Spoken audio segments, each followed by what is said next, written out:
This is how to profit from government spending. Have you ever wondered what $10 trillion could do? You could write off 1/3 of US debt.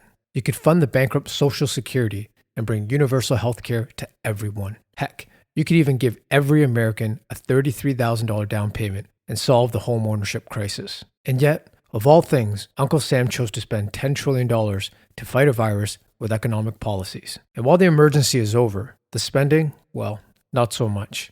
During its first term, the Biden administration passed two mammoth spending packages. One, America's largest infrastructure bill, committing $1 trillion to, well, no one really knows yet.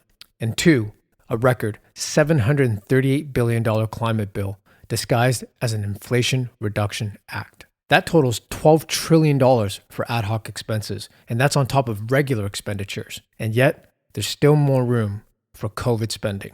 Take a look. To put things in historical perspective, with only 1.5% of that amount, roughly $180 billion at today's value, Truman rebuilt half of war-torn Europe after World War II.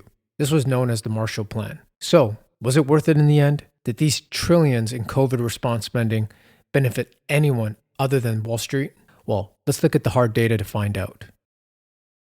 Thousands of dollars in stimulus checks and exploding nominal wages gave the impression that trillions in COVID response spending benefited everyone.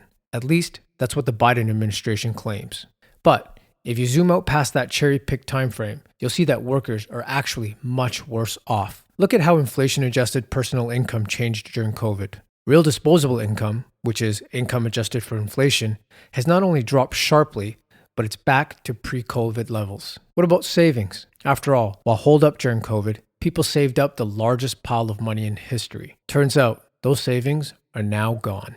In fact, Americans now have the lowest cash cushion since the 2008 global financial crisis. And based on the savings rates, which shows what percentage of income Americans put aside, this cushion isn't growing anytime soon. Today, Americans put aside, on average, just 2.3% of their paychecks, compared to 10% before COVID spending.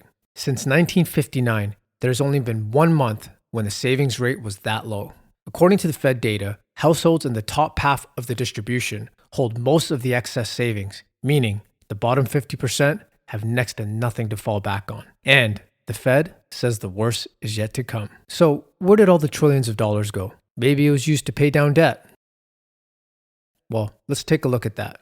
At the beginning of the pandemic, consumer loans did indeed drop. But once inflation caught up to the money supply and living costs exploded, households began piling up debt like there's no tomorrow.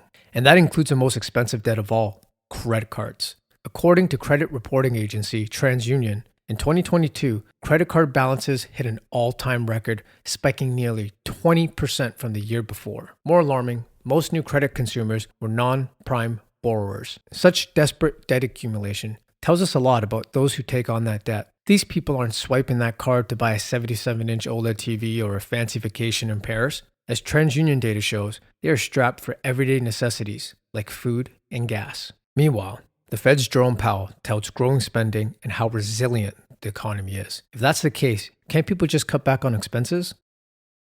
There's a widely held misconception about spending and inflation, and it's downright ignorant to see it adopted by policymakers who are presumably armed with all the data in the world and swaths of PhD economists. The theory goes something like this. Despite high inflation, people are still employed and spending more, which means that the economy is too hot. Just take a look at one of the snippets from Powell's recent addresses on inflation. In the eyes of the Fed, inflation is the fault of lavish consumers. As such, the Fed has to rein this lavishness in. The Fed intentionally mixes up cause and effect by blaming the people, but in reality, the increased spending isn't the cause of inflation. Let me explain. If a carton of eggs cost you $3 in 2019, and now it costs $6, will you buy half as many eggs to feed your family? Probably not. You'll likely buy the same carton of eggs, but just spend more to do it. This is why spending in nominal terms, which is often cited by the Fed and the mainstream media, has gone parabolic. But if you adjust for inflation, you'll see that spending is just on trend. In other words, people are spending more to make up for the rise in prices, and that's a fact. Combine that with exploding credit card debt, and it's evident that this spending isn't meant to pay down debt, nor is it voluntary lavishness. As counterintuitive as it sounds, it's a sign people just don't have enough to get by. So where's the money? Let's put this into perspective one more time. The government and the Fed have unleashed more than $10 trillion over the past few years and counting. If that money had been handed out directly to the people, every single American would now have $33,000 in their bank accounts. But they don't. Meanwhile, 2 years in, the average American is worse off than they were before all of this spending. This obviously doesn't add up. If the real economy isn't any better after the government sank $10 trillion into it, where did all that money go? The answer is asset prices.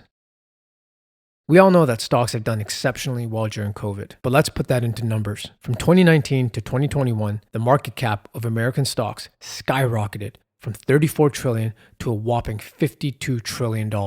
That's $18 trillion in paper value over just 2 years. In the entire history of capitalism, wealth has never been accumulated so fast. Meanwhile, the housing market added approximately $10 trillion. In 2021 alone, it gained a record $6.9 trillion, doubling the previous record in 2007. That explains why the cost of a typical home in the US today will run you about $411,000. Meanwhile, in Canada, the average home is now over $700,000 Canadian. But if you knew what the $10 trillion in COVID response spending was truly for, that is, to boost asset values, then you could have tripled your wealth. Unfortunately, most people were too busy trying to pay bills and feed their families through inflation. Our governments have fooled you into thinking that they've showered you with help and money. They wired everyone a couple of measly checks, and for a little while, they covered those who lost their jobs. But all of that was just breadcrumbs compared to how much was ultimately spent. If you combined all stimulus checks and income support measures, including unemployment benefits in the US, you get $1.9 trillion. That's barely 1/5 of all that was spent. Go check it for yourself on COVID Money Tracker. The rest of that money ended up in assets, and by way of financial engineering, such as buybacks, it trickled up to Wall Street. Read one of our past letters, The Biggest Dealer in the World, on how this scheme works. Meanwhile, more than half of Americans have been priced out of home ownership. Is there any wonder income inequality jumped in 2021 for the first time in a decade? Living paycheck to paycheck is a rat race to the bottom. No matter how much the government spends, none of it will go to solving real-world problems. The ruling class will always ensure federal dollars end up where it serves their best interests. And if you aren't part of this group, the only way to make something out of it is to piggyback on those interests. That is, buy the right assets. That's why, despite what the experts told you over the last decade and throughout the pandemic, we've encouraged readers to stay in the stock market and convert their returns into hard assets. There was simply too much money in the system with nowhere to go but into financial instruments such as the stock market and real estate. And while the market looks shaky, there's still plenty of money on the sidelines, as we explained in the previous newsletter. Lastly, while it appears that $10 trillion of spending simply vanished, it didn't. It just went to those who knew how to take advantage of it. Stay tuned for more. Seek the truth and be prepared.